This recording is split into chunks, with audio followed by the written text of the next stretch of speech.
এবার আল্লাহ তাআলা আদেশ করলেন, ইব্রাহিম তোমার হৃদয়ে সবচাইতে প্রিয় যে জিনিসটা সেটাকে তুমি আমার রাহে কুরবানি দাও। সেদিন ইব্রাহিম দেখলেন আমার হৃদয়ে ইসমাইলের চেয়ে তো প্রিয় কিছু নাই। ছেলেকেটাকে বললেন, ইসমাইল আমি স্বপ্নে দেখেছি যে আমি তোমাকে আযবাহু, আমি তোমাকে জবাই করছি, কুরবানি করছি, তোমার মতামত কি বলো? দেখেন ছোট্ট ইসমাইল কি উত্তর দিয়েছিলেন। তিনি বলেছেন, বাবা আপনি যা স্বপ্নে দেখেছেন, যেটা আপনাকে আদেশ করা হয়েছে ওইটাই করুন, অচিরেই আপনি আমাকে ধৈর্যশীলদের অন্তর্ভুক্ত পাবেন। সুবহানাল্লাহ। ছেলেও রাজি হয়ে গেল, বাবাও রাজি হয়ে গেল। নিয়ে গেলেন মিনা প্রান্তরে।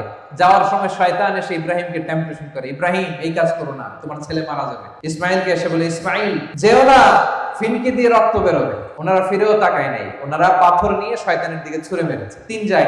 তিন জায়গায় শয়তান এসে টেম্পটেশন দিয়েছে, ধোঁকা দিয়েছে। 3 জায়গায় তারা শয়তানকে পাথর ছুঁড়ে মেরেছে। এই পাথর ছুঁড়ে মারার দৃশ্য, এই দৃশ্য আল্লাহর কাছে এত ভালো লেগেছে, এই 3 জায়গায় কিয়ামত পর্যন্ত পাথর মারা হাজীদের জন্য আল্লাহ তাআলা হাজীদের উপর ওয়াজিব করে দিয়েছেন।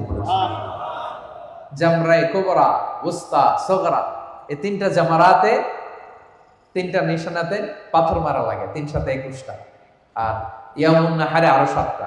তো এই পাথর মারাকে আল্লাহ তাআলা ওয়াজিব করে দিয়েছেন। শুরুতে বলেছিলাম যে হজ এবং কুরবানির যত বিধান সব এই ফ্যামিলির স্মৃতিচারণ। এই ফ্যামিলি যা যা করছে এটা রিপিটেশন, কিয়ামত পর্যন্ত এই স্মৃতিকে অব্যাহত রাখবে কে?